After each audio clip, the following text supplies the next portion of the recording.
Good evening, and welcome to our panel discussion on COVID-19 infection and COVID-19 vaccines. My name is Dr. Charlie Larson. I'm a local cardiologist and one of your co-moderators tonight. Over the last several months, we witnessed a tremendous amount of vaccine hesitancy. That is, individuals who have been hesitant to get the vaccine, as well as confusion about COVID-19 infection. We believe that this hesitancy and confusion is centered around a lot of different factors, a lot of different influences, if you will. First, politics. However, the scope of this discussion is not political and not politics. We believe that misinformation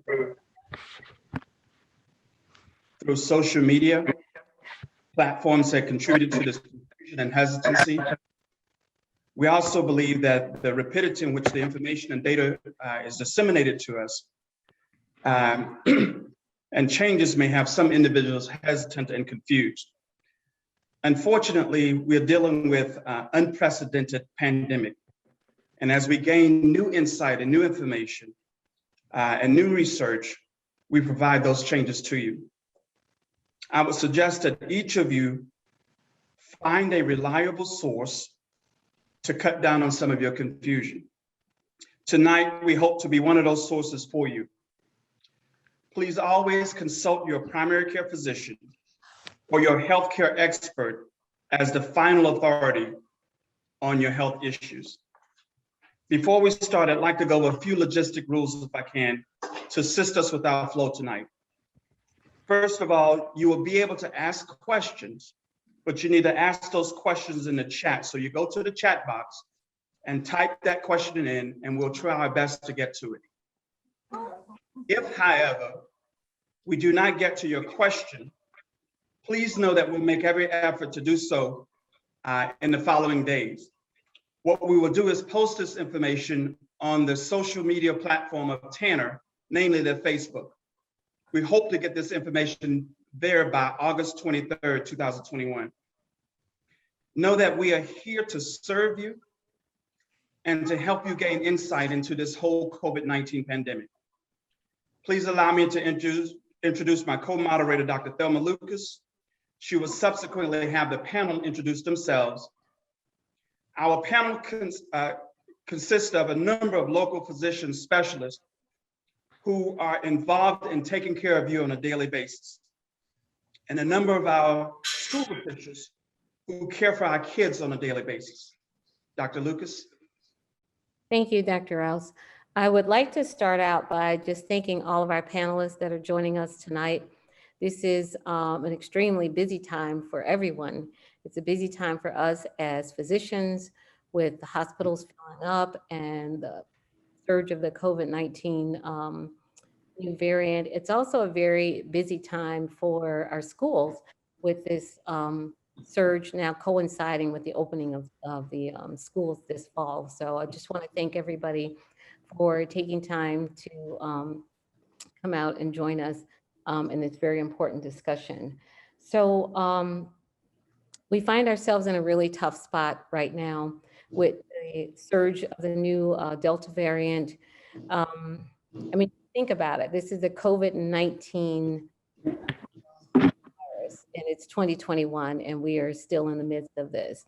So back in 2019 and early 2020, we had very little knowledge of, what was going on. We had very tools, but we've learned a lot.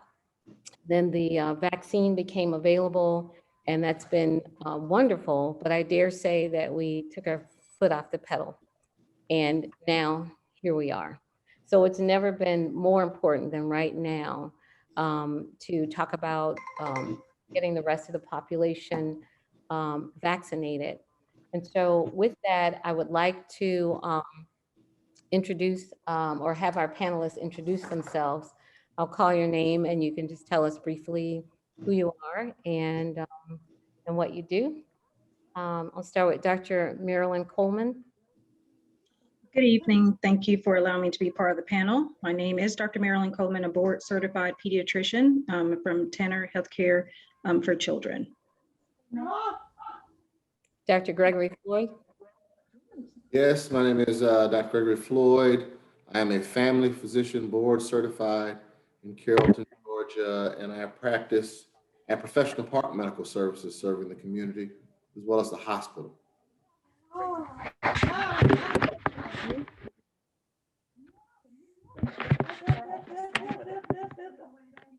All right, Dr. Grillo? Yeah, my name is Megan Grillo. I am one of the OBGYNs at Tanner Healthcare for Women in Carrollton, where I've practiced for the last 11 years. I also serve as the Director of Obstetrics and Gynecology for Tanner Health System and the Medical Operations Leader for Women's and Children's Services. Thank you. Dr. Laura Larson? I'm Dr. Laura Larson. I'm board certified in infectious diseases. I've been at Tanner since 2004, and I'm the chairperson of the Carroll County Board of Health. Thank you. Dr. Roenick? I'm Lindsay Roenick. I am board certified in pulmonary and critical care, and I have been here for 11 years as well, and I practice at West Georgia Lung and Sleep Medicine. All right, I'd like to now introduce our panelists that are representing the Carrollton City Schools. Principal Lyle? Yes, ma'am. My name is Ian Lyle. I'm the principal of Carrollton High School. This is my first year in that role, but I've been an administrator with the system for 5 years. Thank you. Pastor Ricks? Yes, my name is Pastor Frederick Ricks. I'm the pastor of the Pleasant Grove Missionary Baptist Church, and I'm also a job coach in the defensive line for the Carrollton Trojans. Thank you for inviting me. All right, Principal Thomaston?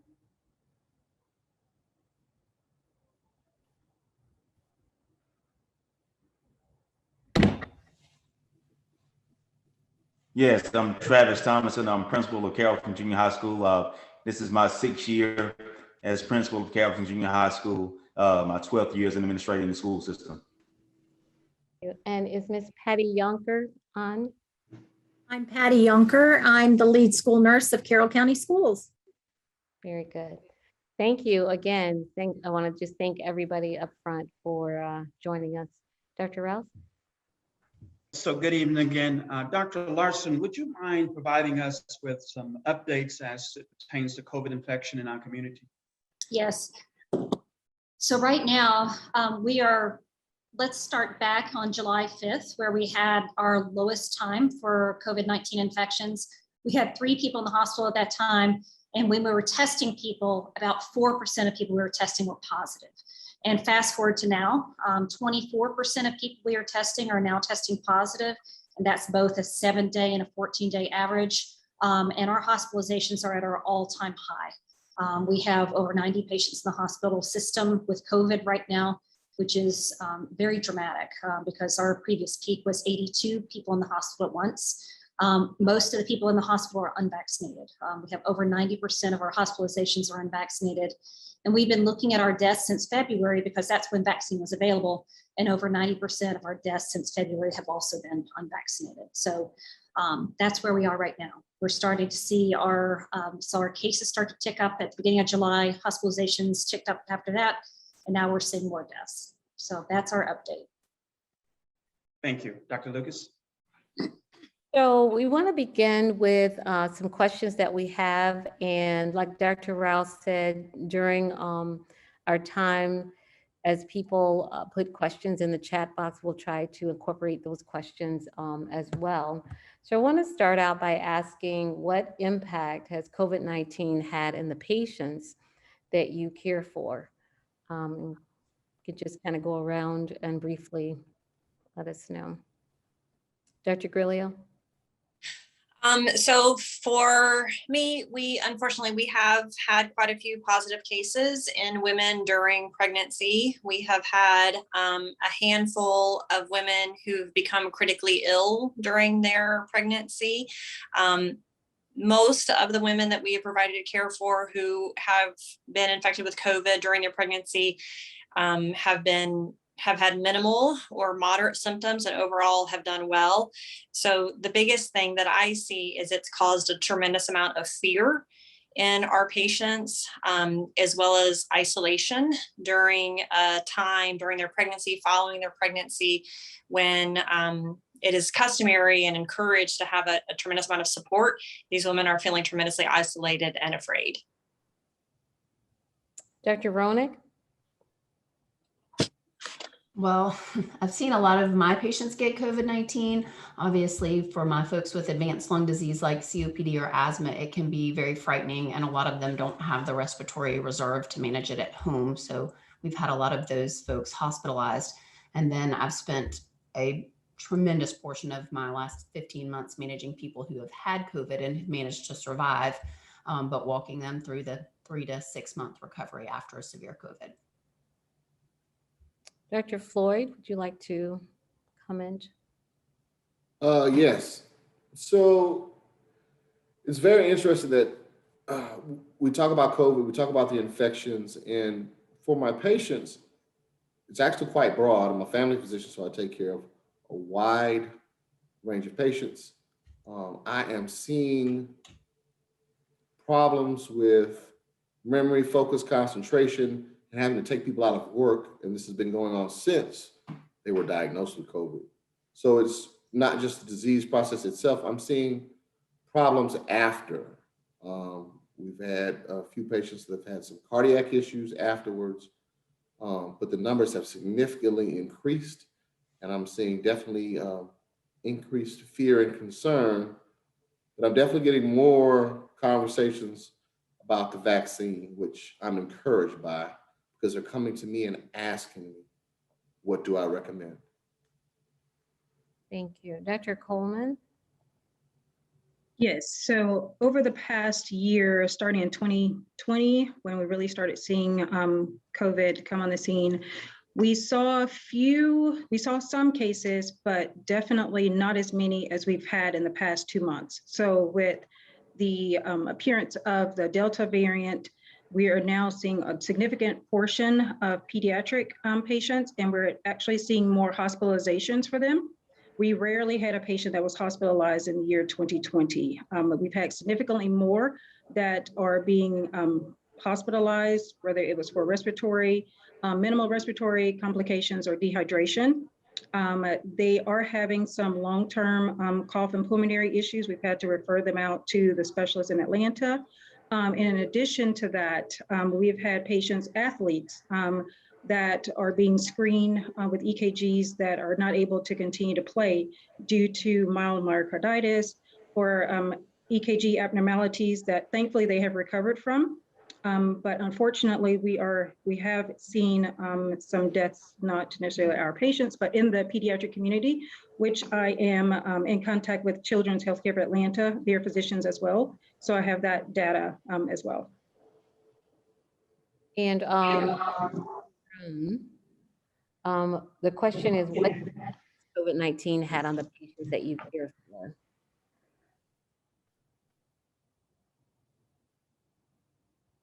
Dr. Jerome? So I would say now I am seeing patients for a second and third time come into the operating room that have COVID. So I'm getting to see those patients now that have long COVID symptoms. I'm also dividing my time between the ICU because my colleagues are completely overwhelmed. So previously we were able to kind of separate who was in the ICU and who was in the operating room. Currently we are not, because before we ran the ORs at half sail, if you will. So we are figuring out how to work with COVID, but that does not allow me to direct all of my attention throughout the day with those patients in the operating room. Luckily, we work in a team model, so our nurse anesthetists are able to be there. We are running to the ICU incessantly. My colleague put in 6 central lines today, which are the lines in the neck, and intubated 4. That was just before 10 a.m. When I arrived today at 3 p.m. for call, I intubated 2 patients on the floor while still running the ORs here. My colleague is here now helping me. So we are still overwhelmed. I now know all of the funeral home directors. They park near they come where the morgue rather is near where I park my car. And they're, hey doc, how you doing? And Ms. Jones, how are you doing? So the pandemic has never ended, I think, for us per se in the operating room. It's just currently gotten worse the last 3 weeks.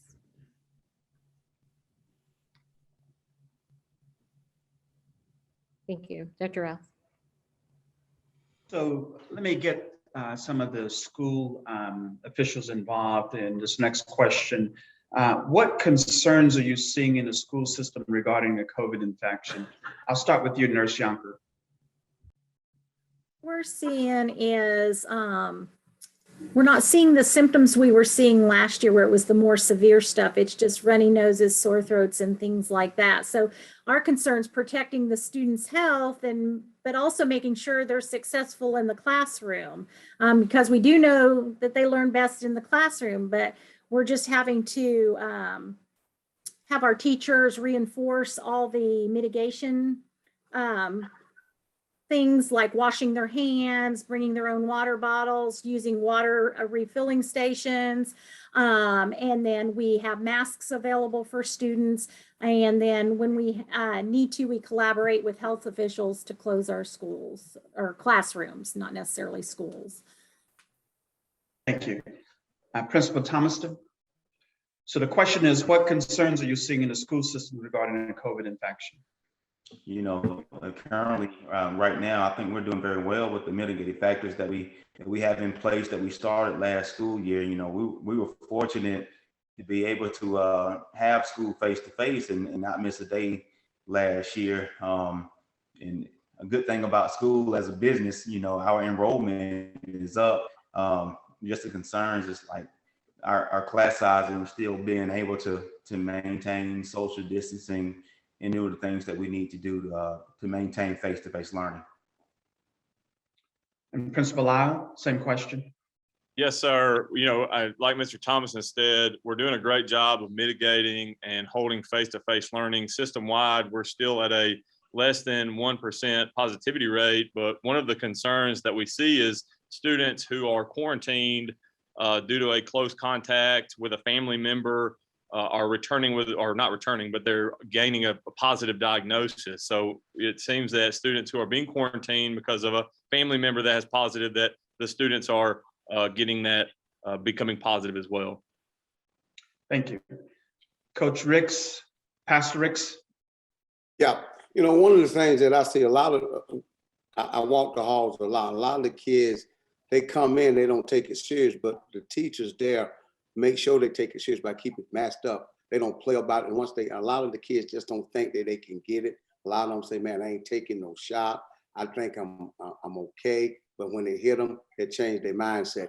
And I think at our school, in our school system, now, if you come in there without a mask, they're gonna give you one. In the classroom, you gotta have that mask up, and they're preaching that. And I think that's why our school is doing so well, because it's been preached down. We don't play with it. We don't play with it, and we call it out. But a lot of kids now, a lot of them don't want to take it because they got bad information. They let the wrong people get in their ear. But at the school, they realize they got to do it. They don't want to take the shot. Some of them don't even want to wear the mask, but they're going to wear that mask. I'll take the shot. I'm sorry. That's right. Thank you, sir. Dr. Lucas. So again, we're dealing with a lot of vaccine hesitancy. So I'd like to ask, and you know, some of the panelists, what are some of the myths that you've heard about the vaccine? Because we want to be able to try and help dispel myths that people have that would keep them from getting the virus. So what are some of the myths that you're hearing? Dr. Larson? One of the newest myths that I'm hearing recently are that the vaccinated people are the ones spreading COVID. And I don't really know where that's been started, that vaccinated persons are responsible for Delta. Vaccinated persons can shed virus if they get COVID, but they shed less so than people that are unvaccinated. So that's a myth that I've been hearing a lot lately. Would any of the other panelists like to jump in and say what some myths are that you've heard regarding the vaccine? Go ahead. No, go ahead. This is Dr. Floyd. I heard several myths, and several I've tried to debunk when I've heard them, because actually they were being said around other patients. One of them is, after you've been immunized, you've become temporarily magnetized, which doesn't make sense scientifically. It doesn't make good sense anyway. I've also heard concerns about injections of microchips. And for I guess, worldwide conspiracy to inject microchips is pretty far-fetched, especially when everybody walks around with a microchip in their cell phone. So why would you have to inject people when they walk around and freely give information? So there are a lot of things out there, a lot of concerns just about how is your body going to react. But those are the biggest ones. How is your body going to react? What's it going to be 5 years from now? Am I going to have problems because I took this vaccination? And that's typically the predominant concern. Dr. Grillo? Well, as the gynecologist on the panel, obviously I'm hearing a lot of the concerns regarding fertility. I think that was one of the early myths that came out, was the vaccine was a conspiracy to attempt to make us all infertile. And just to be clear, there is zero scientific justification. It's illogical. There's no evidence to support it, and that theory has been completely debunked. We can go into details if people have questions about that, but. Thank you. Dr. Rouse? So there's a question in the chat box that says, what is the better vaccine and what are the side effects? Dr. Larson, would you answer that for us? Sure. We have 2 mRNA vaccines that are licensed now, and that's the Pfizer vaccine and Moderna. And then we have the adenovirus vaccine, which is the J&J. It's also called the Janssen vaccine because that's the vaccine division of J&J. So for better, it really depends on more or less what you are asking. For reduction of hospitalizations and severe illness, which is our goal with the vaccine. No vaccine's goal is just to prevent that disease by itself. You want to prevent people from getting sick from that disease. But for the J&J vaccine, it has lower efficacy than the mRNA vaccines for preventing COVID. It's about 74% effective. For the mRNA vaccines, they're about 94, 95% effective before Delta. And then the advantage of the J&J is that it's one shot. So for efficacy, the mRNA vaccines are better. The J&J is one shot, and some people are not comfortable with the idea of an mRNA vaccine, even though they've been well studied. So the others potentially more comfortable. There is a newer vaccine coming out later this fall called Novavax, which is made traditionally like a flu vaccine. And I'm hoping that people will take that have been comfortable taking flu vaccines previously. Delta variant has changed the vaccine efficacy, and we're really not 100% sure how much it's changed. We know that we are seeing breakthrough cases since July when we weren't seeing those before, and we don't have exact numbers. There are many different studies saying different things. We think the Pfizer vaccine efficacy has dropped to about 88%. We don't know about Moderna yet, and we don't know for sure hard data on J&J. So that's that. Thank you. Dr. Lucas? So what are some of the symptoms of COVID that you're seeing? And I'll say specifically with different specialists on here, I think we're probably seeing different presentations with our patients. So what are some of the symptoms that we're seeing? Dr. Roenick? Okay, we can't hear you. Can someone? Okay, so that got unmuted. Thank you. At least in my patients, what people seem to be primarily presenting with now is a lot of sinus congestion, a lot of chronic runny nose. They say it's just relentless, a lot of headache. The Delta variant seems to be a little bit more of an upper respiratory infection as opposed to the more lower respiratory complaints we were seeing before. But I'm certainly still seeing people with cough, most commonly a dry cough, and fever.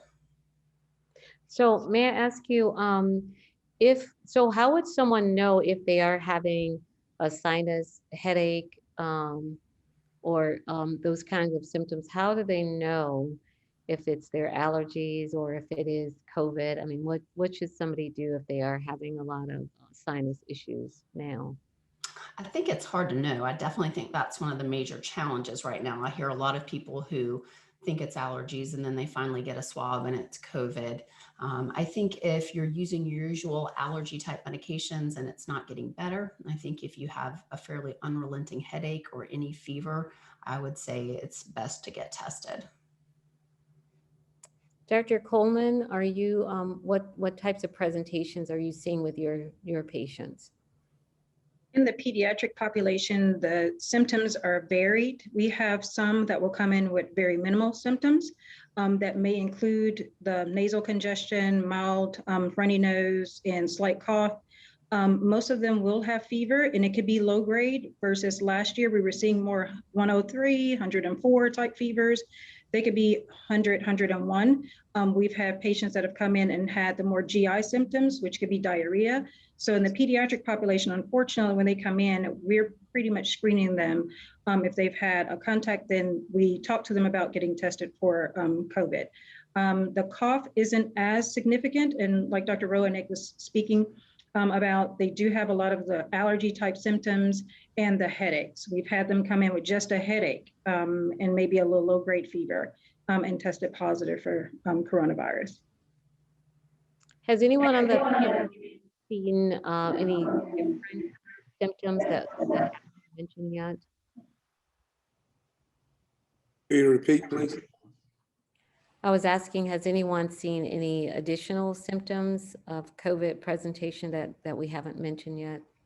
Really, the what's so strange about this infection is the loss of smell and taste is still pervasive even now. If someone, Dr. Roenick and I were talking about, I think somebody that was cooking something couldn't smell it. I mean, that's really, really a very specific sign, symptom of this infection. Dr. Sorry, go ahead.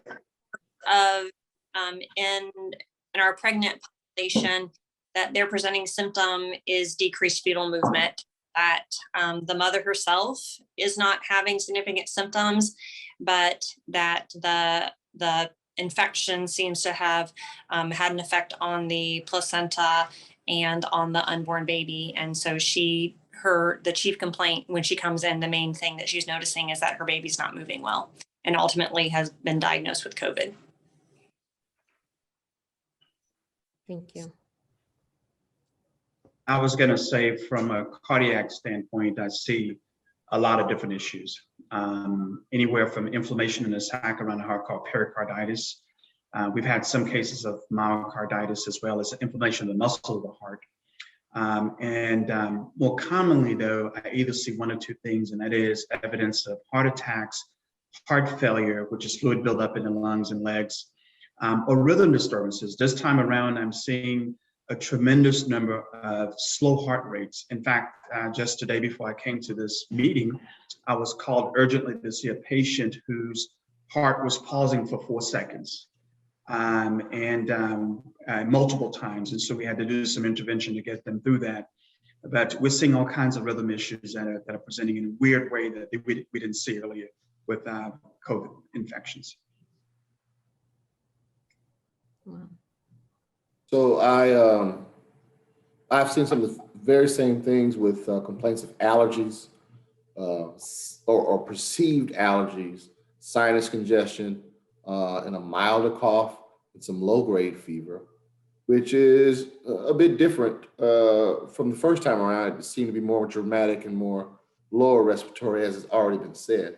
But one of the things that the community can look at, this is August. If you don't typically have allergies and you start to have allergy-like symptoms, then you need to be tested. Typically, I have patients who suffer from allergies year round, so it's very difficult for them. But many of us don't have these symptoms except for early fall or springtime, and then we're usually okay. So if you're having these symptoms and it's not even the season for actual common allergy symptoms like sneezing, runny nose, and it's kind of relentless and not responding, then you need to get tested. That's the most common excuse I hear. And it's kind of out of fear. You know, if I sneeze or cough, I think about it. I say, okay, well, is this going to persist? Is this consistent? Is this something I need to be tested for? Yes, if it's consistent, persistent, yes, you should. But the first thing you tell yourself is, oh, it's not that. It's not COVID, but it very well can be. So you need to protect yourselves as well as your family members by being tested, and also wearing a mask if you suspect that, hey, maybe I might be infected and I'm around other people. I need to wear a mask until I can get tested. I should try to retract myself or pull myself back from being around a lot of people until I figure this out. Thank you. Dr. Rouse, I think the next question is yours. That's correct. So let me ask the school officials, what are you recommending to your household and friends regarding the vaccine? Should they get the vaccine? Should they not get the vaccine? We'll start with you, Principal Thomas. Your friends and family. I'm definitely recommending to all those in my circle, especially my own personal household, to get the vaccine.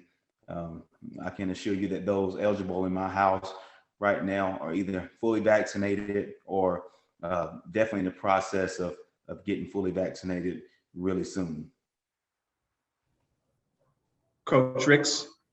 Oh, yes, most definitely, not to be spiritual, but Joshua said, as for me and my house, we're going to say, as for me and my house, we getting vaccinated now. We are fully vaccinated already, me and my wife, so my boys getting ready to do it. I believe that we got to do it.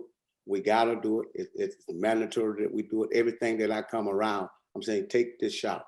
Take the shot, because I'm so sick of people's talking about that it ain't been around long enough. It ain't been around long enough. And I told them to wake up and look. It ain't got to be around long enough, because if you don't get the shot, you may not be around long enough. So we got to fight it back by taking the shot. So, and we had COVID, and I'll talk to you about that later. It has affected, hear me good, my household. It has affected my household. It's real. And people talking about they don't want to get the shot. I dare them, if they can just take a tour of the town. It was like a war zone over there yesterday. And they playing. It's real. Nurse Janka, what are you telling your friends and household? All of my family are adults now, so I can't make that choice for them, but I am telling them to research. Read all about the vaccines, decide which one might be right for you.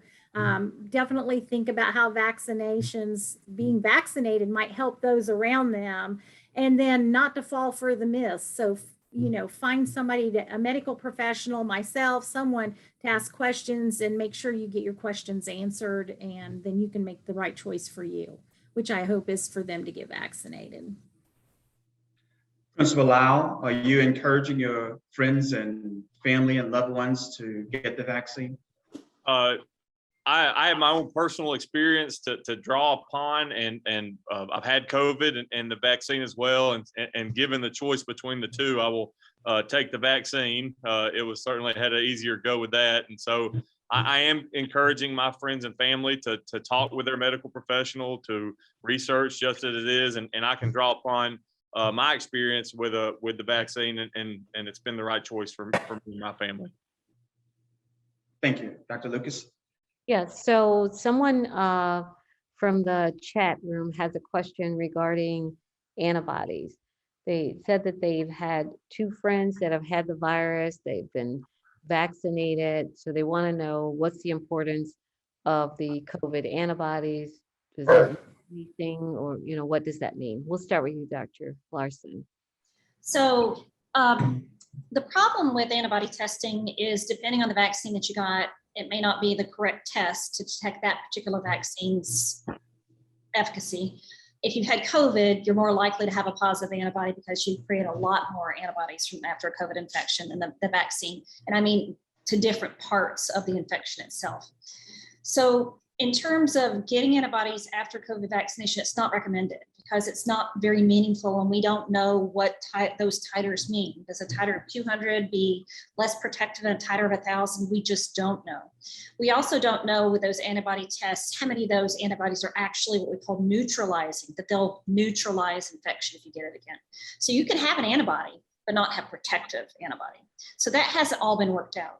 So I have a lot of people ask me, they've had COVID, they haven't been vaccinated, but they have an antibody, so they shouldn't need it, right? And we're not finding that to be the case. We're finding people that have previously had COVID getting infected again, despite their antibody status. So at the current time, the recommendation is to get vaccinated, even if you have had COVID and have COVID antibodies that are positive.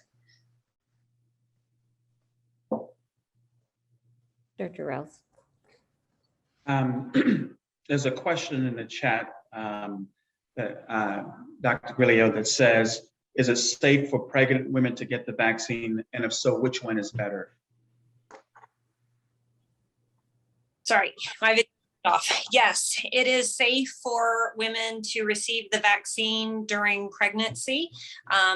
We now have data on over 130,000 women who have been vaccinated in the United States alone during their pregnancy. There was no increased risk of either maternal harm or harm to their unborn baby. And in fact, there is evidence that shows just how dangerous getting COVID during pregnancy can be, both for the mom and the pregnancy. So for anything, those moms who are vaccinated are having better outcomes for themselves and their unborn child. In terms of which vaccine to get, all three vaccines are generally considered safe. So again, that's your two mRNA-based vaccine, Pfizer and Moderna. And then you have your adenovirus-based vaccine, the Johnson & Johnson vaccine. All three are considered reasonable to get in pregnancy, but I will share that we have the most data regarding the use of the mRNA-based vaccine. So that's the two shot series, the Moderna and the Pfizer. So if it was my preference, I would lean towards one of those two for my women who are currently pregnant, because we do have just more robust data on those two particular vaccines. Thank you. Dr. Lucas? Another question from the chat has to do with guidelines. So if someone has been vaccinated and then they have an exposure, how long should they have to quarantine? And this question becomes important for those of us that have businesses. How long do your employees need to stay out? And also for the school system, if you have teachers or kids that have exposures, how long are you telling them that they need to be out? That's a question from the chat.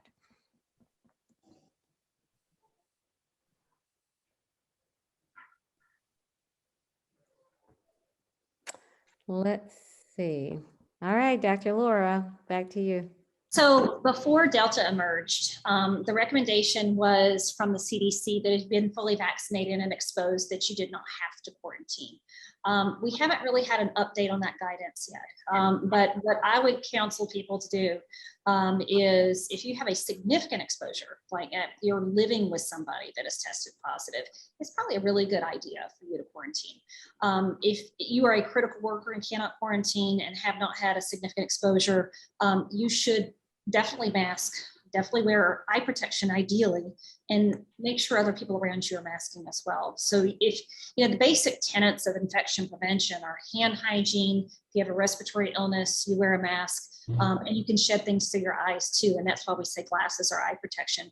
So if you were like at the hospital, we're exposed to COVID a lot, and we do not have, no hospital right now has the staff to quarantine every person that's exposed out of the hospital or in the hospital, but we have universal masking and eye protection. So those are, if you can feasibly do that where you work or work alone and socially distance, then you may not have to. But we don't have official guidance on it now with Delta, but we just know that Delta is breaking through some of the vaccine protection, that layer protection. Thank you.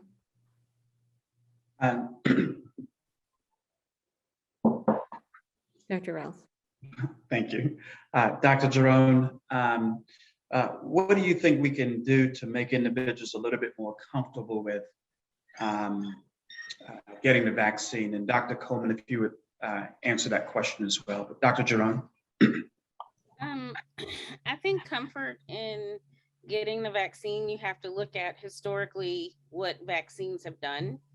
My Facebook post yesterday was out of frustration in discussing the chickenpox. If you look at the CDC, they've compared the Delta variant to being as contagious as the chickenpox.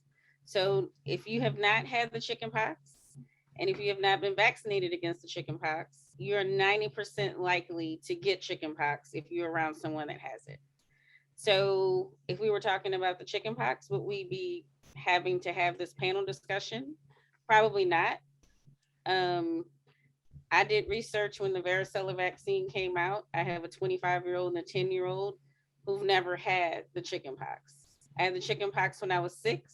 I remember it like yesterday. And it was just that. I had the chickenpox first. The next day, 3 kids were out. The next day, first grade was shut down for 2 weeks. COVID is no different. We've eradicated polio. Measles is at an all-time low. I think if you do the research and you follow the science, and when you see physicians and folks in the medical field getting a vaccine, you tend to follow, right? We tend to think that these are our frontline heroes. You listen to me when I explain your anesthesia plan for the day and you trust me. Why is getting the vaccine any different? Your life is in my hands in that time frame when you're under anesthesia. So why is my recommendation to do something that I've led by example any different? So again, look at the history. Look at who's speaking to you. If it's someone you trust to prescribe your hypertensive medication and your diabetes regime, it's no different. Emergency use authorization is used a lot of times, cancer patients, emergency use authorization. So we're in the middle of a pandemic that is ongoing. What you are currently doing is not working. I said this before. We are 1.5 years in. This is like PTSD for a lot of us in the healthcare field with no end in sight. I bring this burden home to my family. I've made an oath to do no harm. And I think that's what all of us on this panel are trying to convey to everyone. Over 1 billion vaccinations have been given. Not much has happened to those that have. So I suggest the vaccine. Dr. Coleman, so in your pediatric world, what do you do to make people more comfortable with receiving the vaccine, those that can? Yes, so in the pediatric population, obviously we're in a unique position where it is only approved for those 12 and up. And obviously it was a graduated, older patients got it first, and then it's been a step down approach. I think for a lot of them, and I understand, obviously in pediatrics, the children can't speak for themselves a lot of times. For me, I initially, you're understanding, compassionate to their concerns because this is their child. They don't want to do anything to harm their child. Over the past several months, I think for me, the way I lead the conversation is definitely I ask the parents, have you been vaccinated first? I have been vaccinated. I have a mother with a terminal illness, and so I did it for her. So I am protecting her by doing that. So for parents, I ask them if they're vaccinated, trusting the science that's there, the side effect profile, I go into that with them. They make a decision as a family, but obviously you can't have a child do something that the parent isn't able to do. So as the adults, we have to lead, as Dr. Jerome was speaking of, we have to lead by example. And then just talking to them about the side effects. Some of them have had questions about the studies that came out when they initially did the studies in the male population in the 14 to 19 age group. They saw the incidence of the myocarditis, cardiac abnormalities. I will tell them my personal experience in treating patients or seeing patients and referring them out that had COVID, that had the chest pain, the myocarditis at the age of 12, at the age of 10. We have the experience of the patients that go to the pediatric hospital in Atlanta. And you don't want to be necessarily the one that is at that 9th hour asking for the vaccine at that moment. So we have parents that in hindsight, you want to use someone else's example as much as possible and that it's safe. So with those cases that were vaccinated where they saw the myocarditis, pericarditis, they were after the vaccine, they got anti-inflammatories where there's ibuprofen, Motrin, and they recovered from that, thankfully. And all of them would go on to say, yes, I still would recommend, and this is coming out of the mouths of the children themselves, that they would still recommend the vaccine. And as you know, Principal Lyle mentioned, you have COVID, you have the vaccine, and your safety profile, I think, is going to be easier and safer with the vaccine. So we just have a conversation, and they have to make the decision as a family coming together. So just having that conversation, because each situation is different. Each family is different. And so for those that come to me for my advice, I go over what their concerns are, and we have a heart-to-heart and go through that. So. Thank you very much. Thank you. Dr. Lucas. Yeah, so let's talk about the elephant in the room when it comes to what's going on now. Let's talk about mask mandates. So when this panel discussion was placed on Tanner's website, there were a lot of people making comments about masks and whether there should be mask mandates. So I do want the school, you know, the school board members to weigh in on this. What are your thoughts about it? And specifically, someone made a comment that there was a difference between Carrollton City Schools and the county schools in Carrollton when it came to wearing masks. So I would like to hear what you know, what your thoughts are on this. So we'll start with you, Principal Lyle.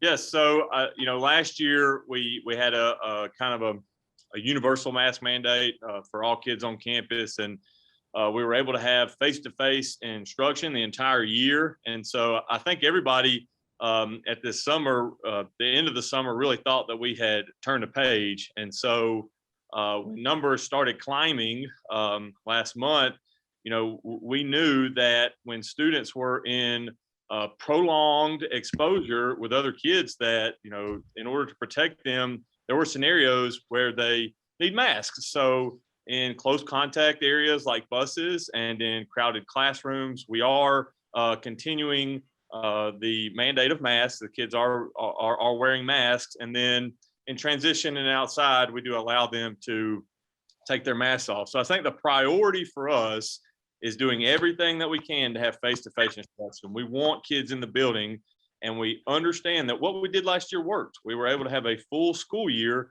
while having mitigation practices in place, including the wearing of masks. So this year, it does look a little different, but we are wearing masks when prolonged exposure in close contact areas happen at school. Thank you. Principal Thomaston, help us understand how on the one hand, we want the schools to be open, we want the kids to have in-person learning, but on the other hand, there are some school districts that don't want to mandate masks. They don't want the kids to wear masks. The parents are very upset about it. We've seen things on television. We've seen protests from parents at different schools. Help us understand this, please.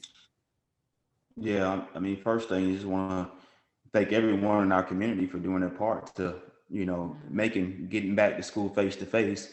a priority. I mean, obviously, we've done school for over a year and not had to shut down.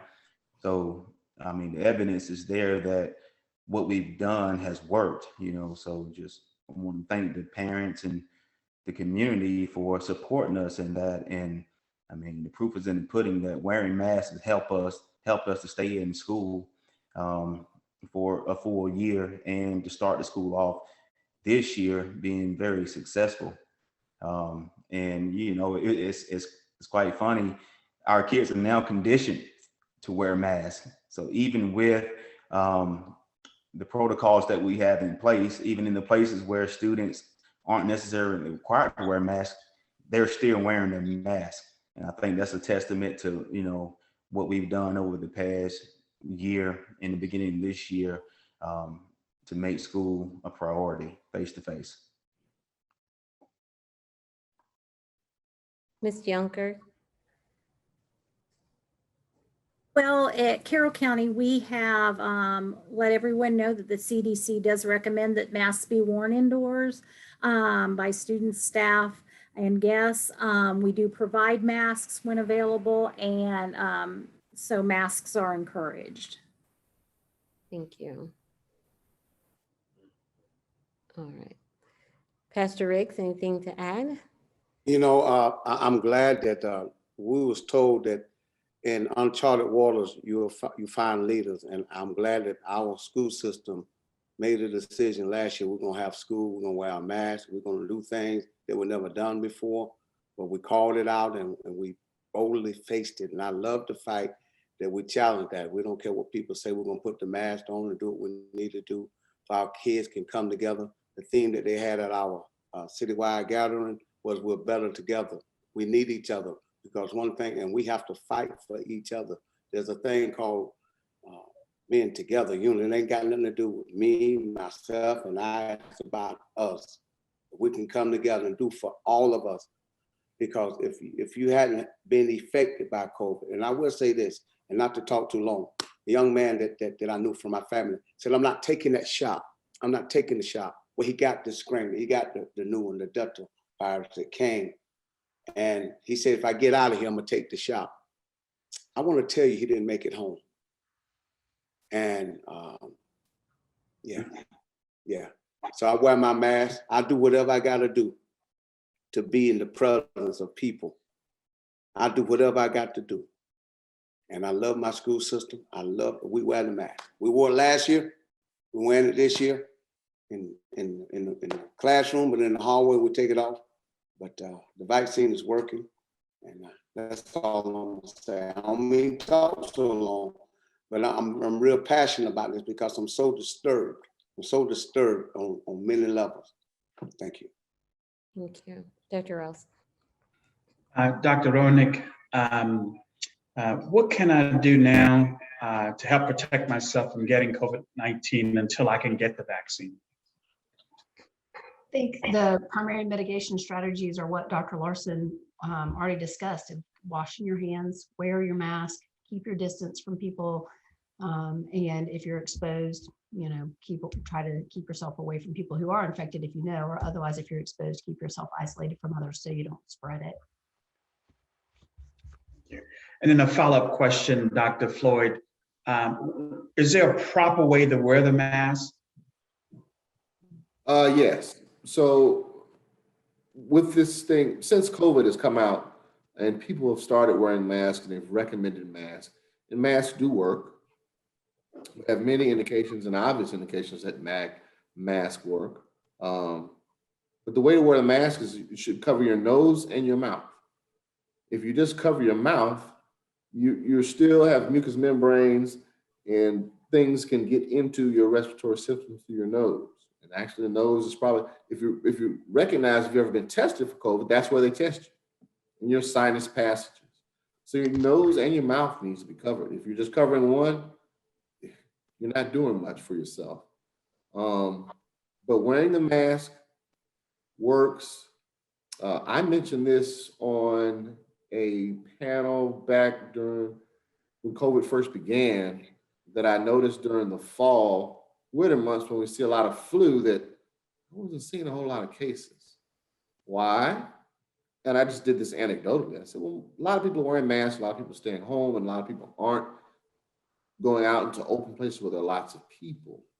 But as soon as, and it's summertime, we have many people have stopped wearing masks out in the community and going back to big events with lots of people. We're seeing flu in the summertime at a rate I've never seen before. We are testing now at the same time, at least in my office, when we test for COVID. If you come in and get tested, we test you for the flu at the same time.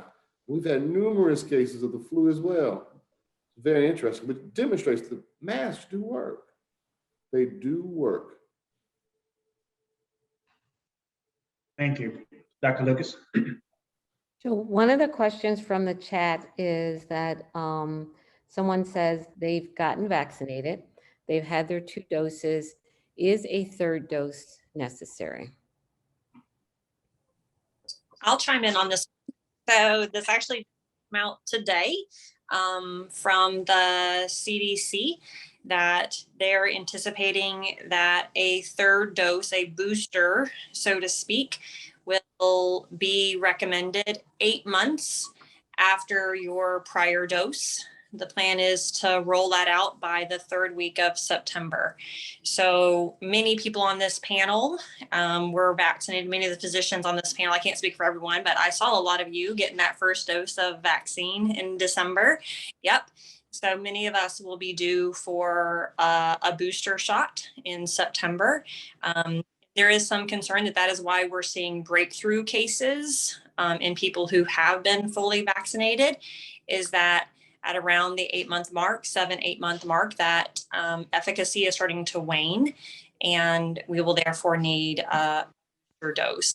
It has already been recommended for those people who are immunocompromised, severely immunocompromised, that they go ahead now and get a 3rd dose. But for the rest of us, that 3rd dose is likely coming soon.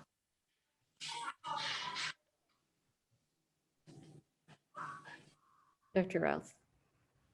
Dr. Larson, there's a question in the chat that said, if I have antibodies, am I protected from the Delta variant?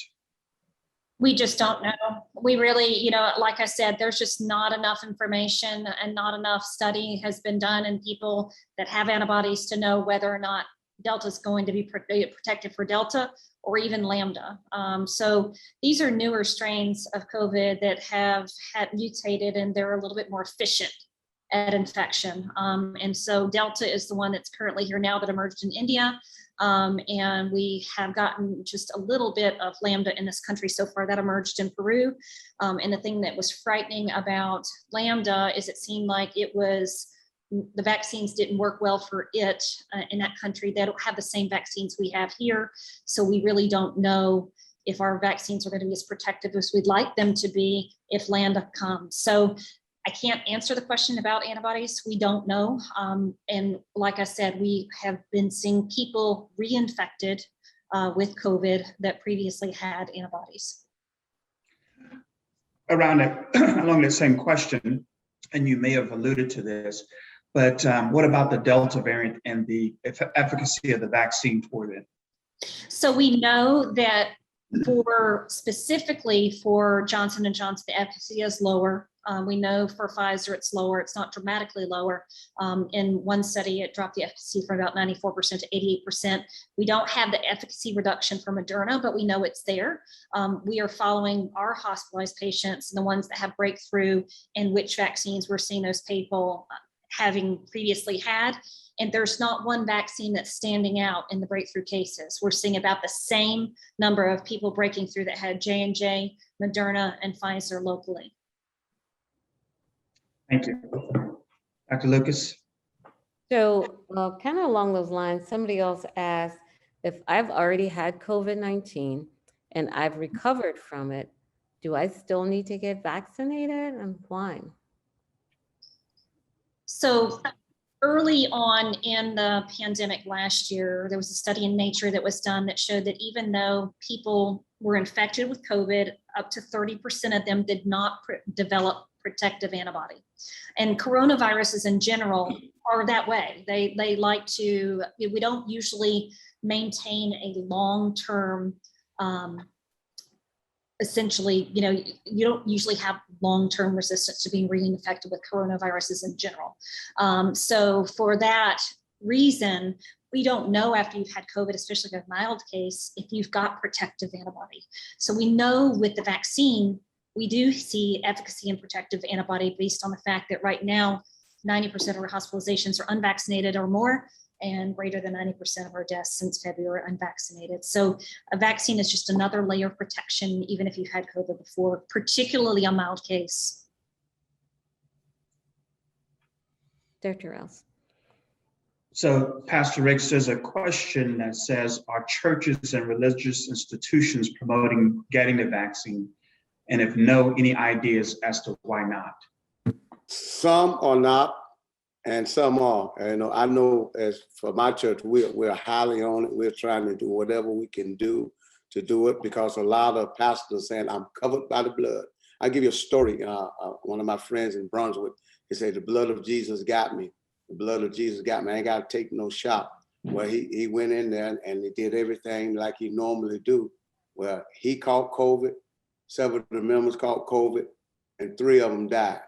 Well, because of people on the scroll for lack of knowledge, that's scripture.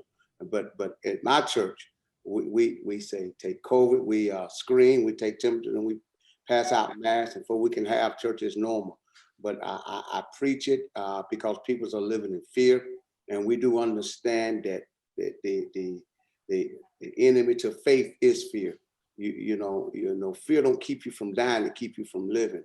And I think a lot of people don't want to take this shot because of what they're hearing. They're letting the wrong people get in their ear. And you'll be surprised how much politics got to do with it. And all this stuff with the 5G and all this stuff, it's just crazy. And the signs are there. But I think churches really need to push it and be leaders, because at this time, the church got to stand out and lead like it's never had before. We can't let the schools do right and the church be falling behind. That's all I'm saying. Thank you. Amen. Amen. Dr. Lucas.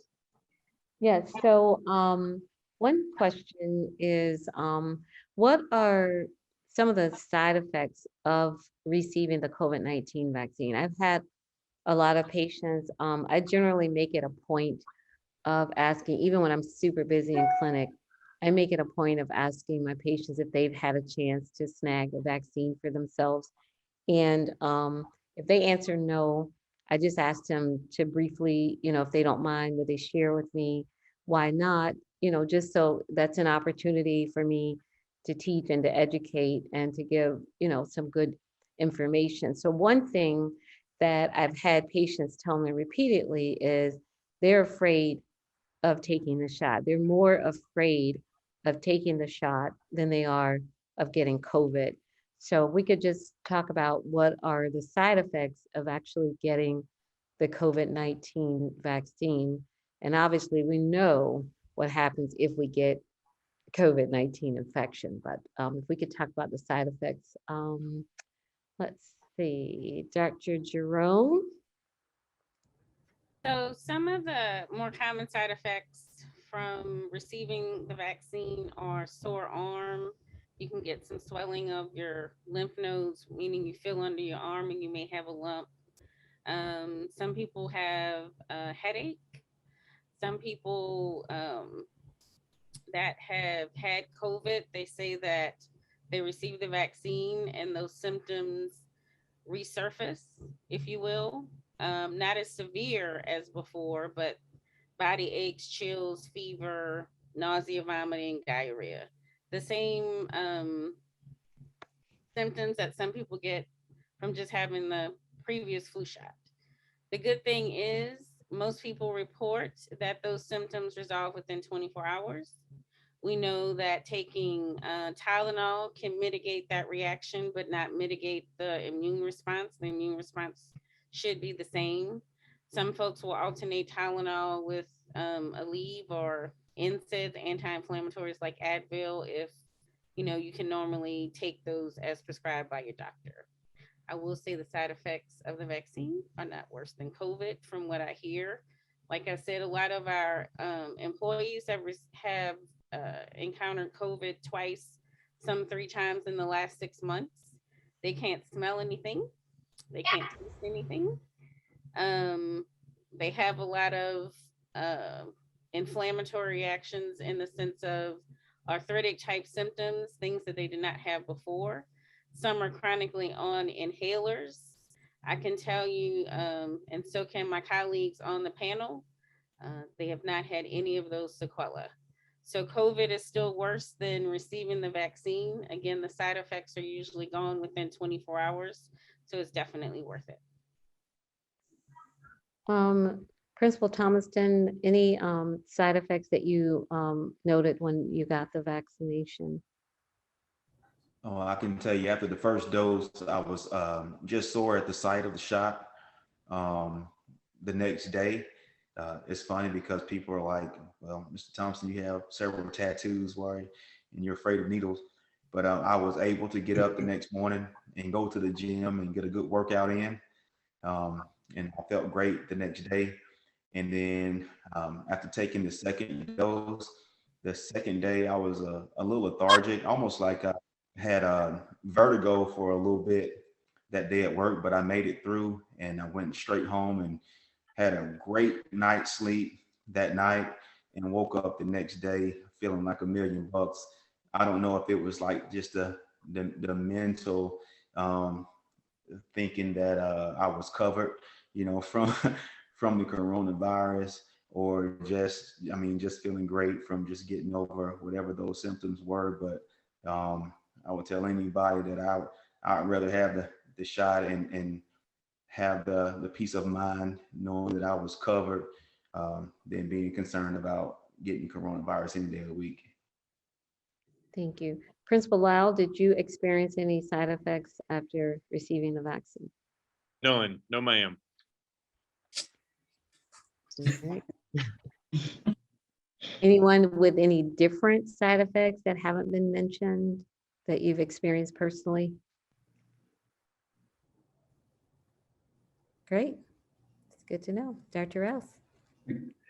Dr. Roenick, there's a question that says in the chat box that says, after having COVID-19 in November, I have not recovered my smell, my taste 100%. I have a headache all the time. Are there any meds for this? I don't know of anything out there to help with recovering, excuse me, the sense of taste and smell. I think there's a lot of research looking at what that's about. And some people are saying it can take up to a year for the olfactory nerve, the nerve that lets you smell, regrow. So I think the data is coming on that. What was the other lasting symptom they mentioned? Said that I have a headache. Are there any meds for this? For any of those symptoms? There's a lot of research also looking at the long haulers kind of symptoms for when people have the persistent headaches or shortness of breath or chest pain. I know when people have persistent headache, the recommendation is that you see a neurologist so they can do imaging and appropriate testing to make sure there's no long-lasting brain effects from COVID. And if not, then I think you should talk to your primary care provider about medication options for persistent headaches. So Dr. Coleman, there's a question in the chat box that says, are vaccines safe for my children under 12?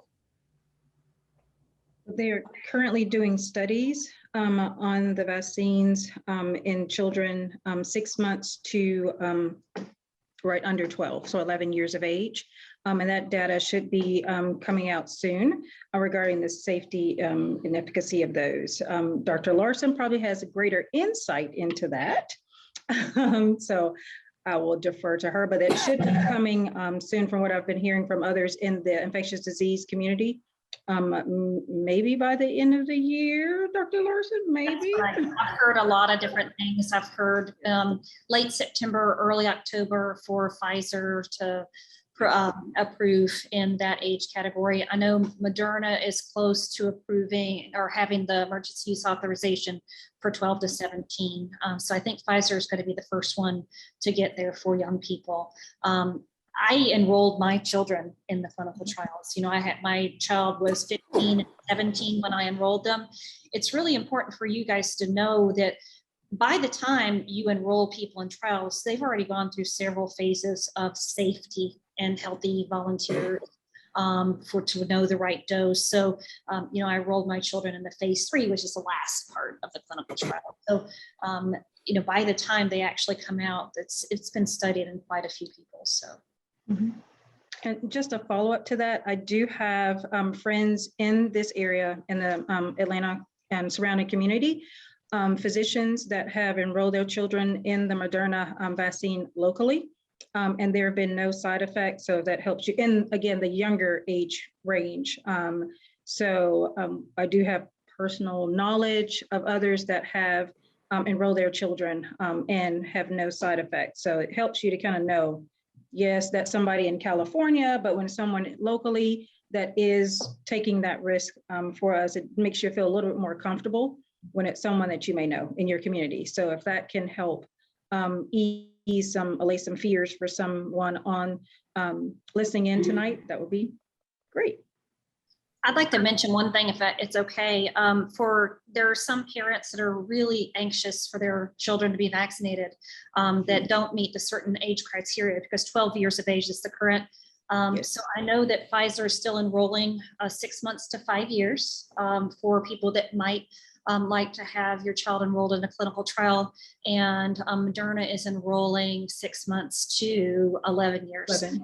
So those trials are out there. Pfizer's already filled the 6 to 11. That's why they're not doing that age group. That study's already filled and recruited everyone. So those are options. That usually means you'd have to drive into Atlanta and go for several visits. But if you're really one of those that wants to do that option for your child, those opportunities may be out there for you. If I may, regarding long COVID symptoms, I know and Dr. Larson can correct me, that Facebook group, they meet, they talk about their symptoms.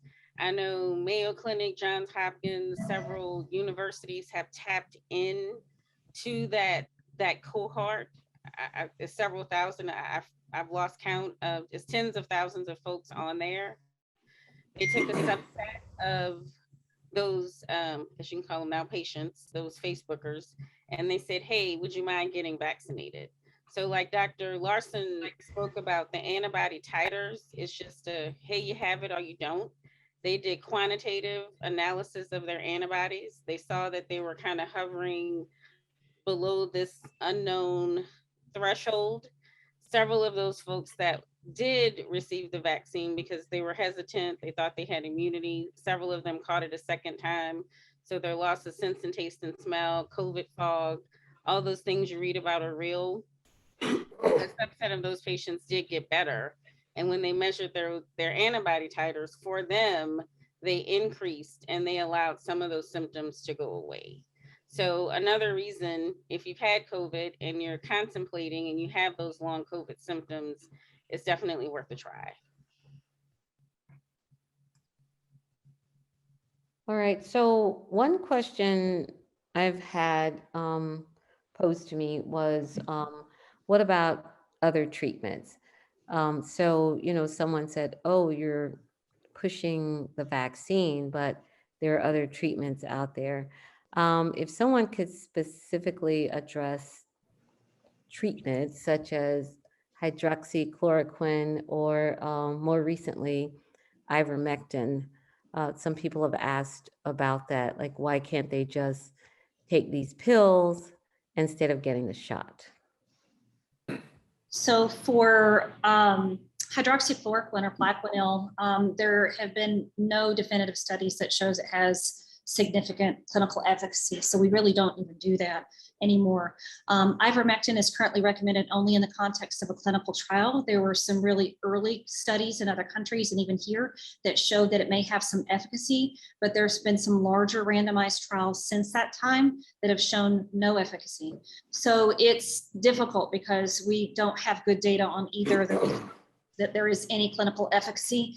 We don't know what doses should be used. Some of the animal studies that have been done in doses that we would never give a human.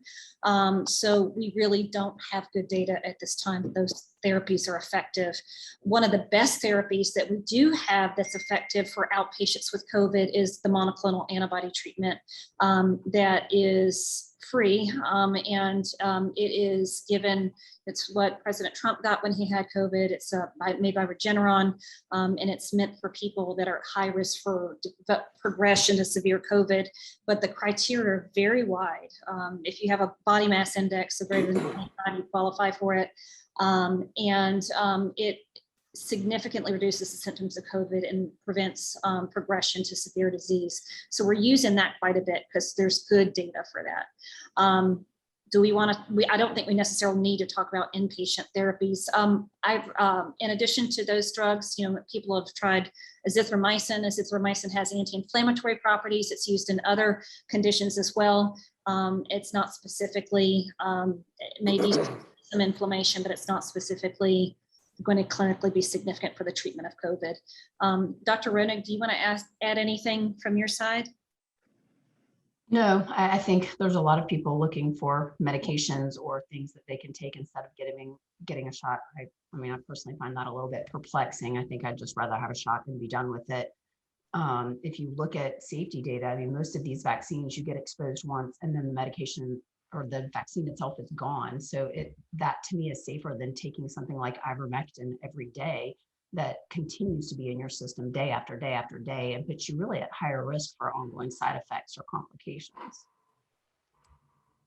Thank you. Just piggyback on what Dr. Ronig said, I think that's a very good point, because what I most often am hearing from patients is they're concerned about the long-term effects of the vaccine. How do we know what's going to happen 2 years, 5 years, 10 years after vaccination?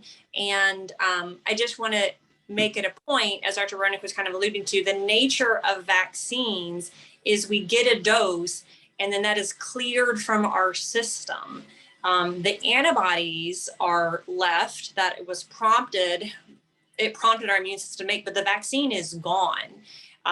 So in the history of vaccinations, which have saved millions of lives, we have yet to have a vaccine that ever had long-term side effects. It doesn't exist. There are vaccines that have had short-term side effects, and now having given billions of doses of these vaccines, I think we're very familiar with what those short-term side effects are, but there's never been a vaccine that's ever had long-term side effects 2 years, 5 years, 10 years down the road, because that's just not the way vaccines work. They are cleared so much faster than that, unlike a medication which you take on a daily basis that builds up and has long-term effects in the body. Thank you. Dr. Rose. We have just about 15 minutes remaining, so I'm going to do a rapid fire questions if I can. First question, Dr. Larson, it says, for the vaccine booster, should I mix the vaccine or stick to the same vaccine brand? The current recommendations are to stay with the same vaccine brand, but I think that may change in the next month. There are some new studies coming out that may suggest that moving to a different vaccine is more, would be more protective because the vaccines are a little bit different. But right now, as of today, the current recommendation is to when you get your third, you get the same one, unless you don't remember what the first ones were or the other one is not available, then you can get another. So I think it's going to be very interesting over the next month to see if those recommendations change, because I think they will. And a question for the school officials. Are you all seeing that the younger generation is taking this seriously, or they think that it's an older person's disease? Nurse Yonker? I do think they think it's an older person's disease, because most of the people around them that they've probably seen that have had serious side effects or even possibly died are in that older age range. So since they're friends and are not getting it, then yeah, I think they think it's an older person's disease. Principal Thomaston? Sorry, go ahead. Oh, I was just going to say, well, and then they say, oh, it's no worse than the flu for them. They're not seeing how that's becoming in the older generation, or those that are older that are dying and having serious side effects. Gotcha. Principal Thomaston? Yeah, I mean, like I stated earlier, I'm really proud of our our students. And like I said, and based on what I'm seeing in our school, our students are really taking it serious because they're definitely keeping on their mask and doing their best to stay social distance, through it all, even with the protocols that we have being a little different than what we had last year. If you walk through our halls, you'll definitely see a large amount of students with their mask on, even at times when they're not mandated. Thank you. Coach Ricks, you're one of the coaches of football and very intimate contact. Do you think that your players and individuals who you come in contact with in the school systems are taking it seriously, or do they think it's an old person's disease as well? No, sir. They're taking it serious because we understand that in order for us to play the sport that we love, we have to be responsible. They always been told, if you with a lot of people in the room, wear your mask, wash your hands, and we've been doing real well. I'm not saying that things ain't popped up, but for the good of the order, we've been very disciplined because we preach that, and it starts from the top to the bottom. We preach that, and we try to be that example. We have ours on in the meeting that we're in. We have to watch film. Everybody masked up, and we try to preach that. Of course, we can't mask up on the field, and so we just be covered. And we believe in all is well by doing the small things we can. We're trying to do our part, and I think our kids take it serious because we take it serious. The leaders in the building do not play. They're gonna call you out. If you got it down, it's time to get it up. And sometime our Principal Lau will come across the intercom and say, let's continue to do our part. And along with Dr. Alberts, we always trying to do our part. And I love it, man. I love what I do, and I'm around a lot of people. And that's why I got the shot, because my mom would not let me in our home. My mom, 78 years old, would not let me in our house. I would go get grocery, and I had to lay it out the door. And when she got her shot, she said, no, I ain't letting you in my house till you get a shot. And I love my mama. I'm a mama's boy all day long. But when I got my shot, I can go hug my mama. She said, come here and give me some of that sugar. So that's why I'll leave y'all alone on that. Principal Lau, you're dealing with those pre-adults who are very much independent thinkers. And do you see this issue in those individuals that you come in contact with? Do they feel like this is serious for them, or is it an older person's disease?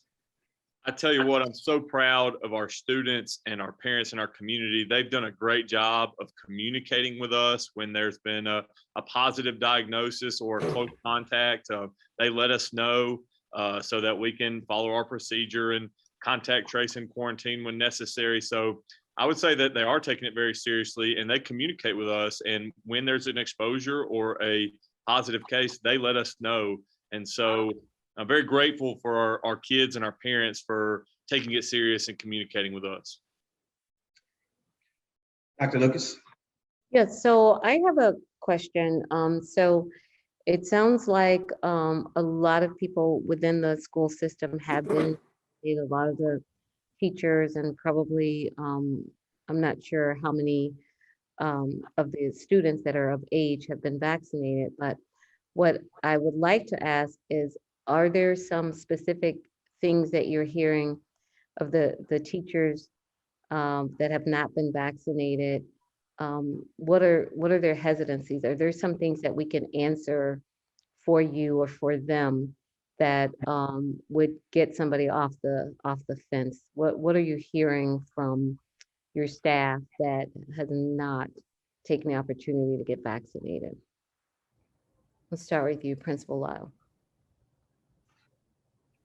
Unmute. I'm sorry. No, I think that we've addressed really, and I think the concerns of our staff are the concerns of our community. And I think that a lot of things have been listed as far as hesitancy and health side effects and things of that nature. So I'm just very grateful for our medical community stepping up to dispel that and get the information out there. So I think that our teachers are people and they're community members, and they have the same questions as anybody else on the call.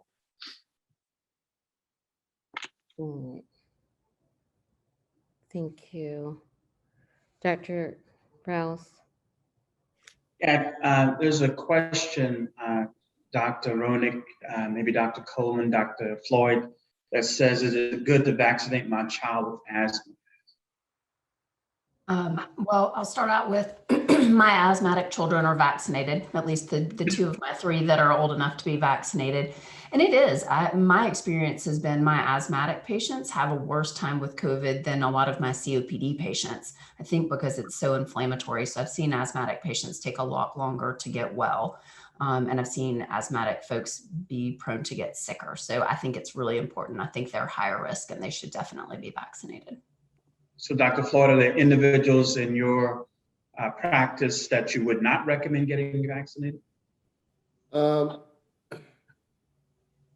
There's very few people that I would recommend they not get vaccinated. Matter of fact, most of the people that there's a question or they have a specific question of, I always have a reaction to vaccinations. I've had anaphylactic reactions. What I will do is refer them to somebody else to give them more information. Because of course you never want to have somebody do something that's going to be harmful to them. This vaccine has been proven to be very safe. Even immunocompromised patients in cancer centers are getting the COVID vaccination, not in all scenarios and situations, but they are. So the vaccine is quite safe. And so anytime that I even have a question of whether somebody should have a vaccine or not, I will reach out to one of my other colleagues to produce the scenario or refer them to have a further discussion about it. Okay. Dr. Coleman, are there any individuals, obviously those that are 12, less than 12, but any individuals that you do not recommend getting the vaccine? For those that are 12 and up eligible to receive the vaccination, if Yes. they have one of those kind of high risk categories, in consultation with their specialist, then most of them definitely will be recommended to receive the vaccine. And I think as we're trying to wrap up here, I think the thing, someone has asthma, just like for an adult, if you have asthma and you actually contract COVID, you're at a greater risk for poor outcome and mortality as opposed to receiving the vaccine. And I've heard from my colleagues at the Children's Hospital, because obviously those that are more ill and require higher level of care, they may be transferred to the Children's Healthcare of Atlanta. And they tell me stories of parents that are there where there's obesity, asthma, cardiac disease involved. But most recently, they had someone not in a local community that at the moment their child was hospitalized, they wanted to know, how can I get the vaccine now? So for anyone here listening that has that concern or question, you do not want to be in that situation where your child is in the ICU. And there are many reports of this over the country for a child. We understand they're different when you do it to yourself versus doing it to your child, because your job as a parent, our job as providers, pediatricians, definitely, we want to protect the young ones. But definitely that is heartbreaking enough to have a child in the ICU, but that definitely heartbreaking for them to hear, how can I get my child a vaccine versus, oh, my child got a vaccine, had a minor side effect that they recovered from. But for them to now not have their child with them as a result of that, as a parent, I think that definitely can be heartbreaking and a long-term impact mentally on that. We didn't touch on that part about the mental impact of all of this, the pandemic, but just think about that. So in consultation with their subspecialists, not many would be, unless they had, as Dr. Floyd mentioned, reaction to something was one of the components of it, had an anaphylactic reaction, we would refer them out. But otherwise, no, I think you would, again, err on the side of caution with the vaccine in consultation with your medical professional taking care of your child. Thank you very much. So listen, we're about to come to a close of the panel discussion. First of all, thank each and every one of you. I'm going to give you 15 seconds, not 16, but 15 seconds to give your final thoughts. I'll start with you, Dr. Ronig. I would just like to say I've seen probably an unreasonable amount of misery and suffering and loss of life in the last 15 months. I think we've been given a really good tool in this fight in the vaccine. I think we need to use that tool just like we need to use our mask tool, even if you're not high risk, so that we can show love to our neighbors and take care of our community. Nurse Yunker. Consult your healthcare provider, research the vaccines, ask questions, and don't fall for the myths. Principal Thomaston. Yes, well, this is personal. I attended a funeral of a close family member yesterday, and I had to watch an uncle of mine bury his son, and we all wish we could have him back today due to COVID-19. Dr. Floyd. I guess the real quick thing I would like to say is that young people, high school, at these ages, you know, we kind of feel invincible. I know I used to feel invincible, but you can really get infected now compared to before. The Delta variant seems to be way more infected and having some serious illness, but also remember that you can transmit these things to your parents and your loved ones. And we talked about mental anguish of having your child, small child in the ICU, can't even get to see them. Just think about you passing the disease on to your own mother, father, or grandmother, grandfather, and them being even higher risk, you lose them. So these are things you really want to think about when trying to make a decision about whether you get a vaccine or not. Thank you. Dr. Coleman. Wear your mask, social distance. For those that are able to receive the vaccination, please receive your vaccination. So thank you. Dr. Grillo. I would just reiterate what my colleagues have said is that the deaths we are now seeing, the severe illness that we're now seeing in our community is largely preventable. And it is just heartbreaking to continue to see this devastation that could be prevented by some safe, effective vaccination. Principal Lau. I just want to say thank you to all the members of our medical community. You guys truly deal with this and COVID-19 on a day in and day out basis. And we're so grateful for all that you do. And just want to say thank you all very, very much. Pastor Coach Ricks. Ah, man, listen, there's a thing that we say in football, DYJ, do your job. So I challenge all of us to do our part. We got a part to play in this. We got a part. If we are going to be leaders, let's do our part. And I thank you guys for inviting me. I love what you guys do, but I had firsthand witness yesterday. I got called over to Tanner for someone had sudden death. And when I went in there, I never saw the coroner come in and tell a family, we need to move the body to the coroner now and because that's the only room we got. I knew then that people are not taking it serious. So I say, do your part. I'm gonna do mine. If you do yours, we can make a difference. We can't reach everybody, but we can just reach this community where we at. Do your part.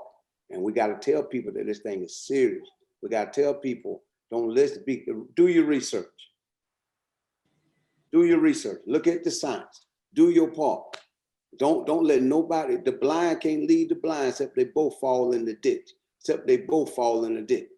The blind cannot lead the blind. I ain't going to the doctor if I already know what's wrong with me. I ain't going to school if I already know how to do calculus. I'm just talking. So they telling us we need to wear something.